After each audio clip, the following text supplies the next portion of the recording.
The last session of the Tattersalls December Foal sale saw a final total of 76 lots break the six-figure mark, just one less than the record set last year, and turnover topped 30 million for the fourth consecutive year.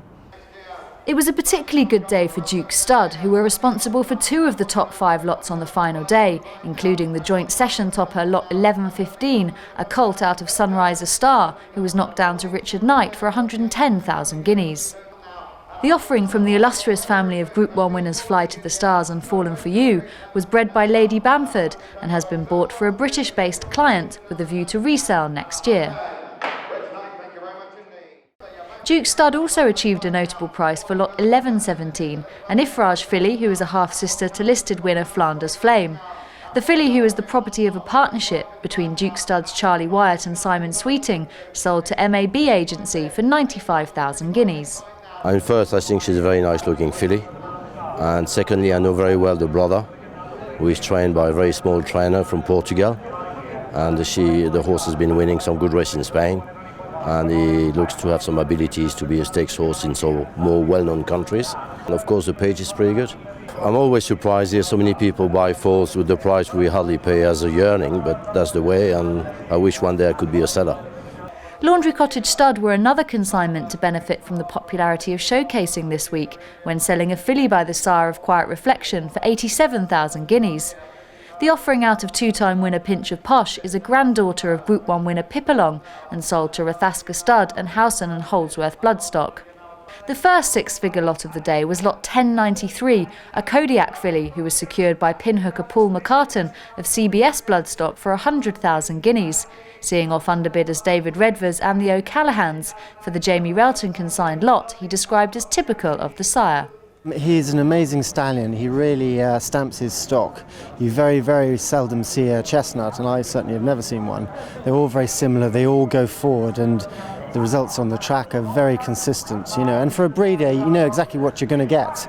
And this filly in particular was bred in the West Country by Mike Watson, and she was a very attractive filly. She appealed to a lot of the trading people, so we weren't surprised that she was popular, but it was a great price for him. We're very pleased for the breeder. This week has been fascinating trade. We're all anxious on overproduction, which is something that we all have to be very concerned about. However, the demand for a good horse has been fantastic. The catalogue has been, on good horses, has been very biased towards fillies, so there have been probably a few less top colts than in previous years. The thirst for a good horse has been immense, and Tattersalls would have to be very pleased. Sales Director Jimmy George assessed the trade at the conclusion of the 4-day December foal sale. I think overall we'd have to be very pleased with the last 4 days of the December foal sale. We've had 76 lots make 100,000 guineas or more, which is only one shy of the all-time record. The turnover's broken 30 million guineas for the fourth consecutive year.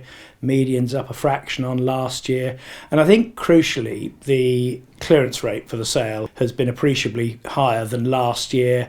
And every single session of the sale showed an increase in clearance rate. Only fractional today, but still an improvement, and I think that's a very important part of the foal sale. And we've had some wonderful highlights as ever. I think it would be wrong to overlook the extraordinary achievement of West Blagden Stud, who sold the sale top of the 600,000 guineas down Silly Filly out of High Heeled. They've topped the foal sale 3 years out of the last 4.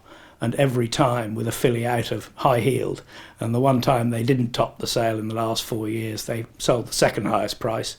She was also a filly out of High Heeled. It's a wonderful story, about a fantastic broodmare and outstanding consigners. They've been amongst the top foal consigners at Tattersalls for a very long time. I think one of the important factors in the success of the 2016 December foal sale has been the decision we took very early in the year to make sure that it was only a 4-day sale.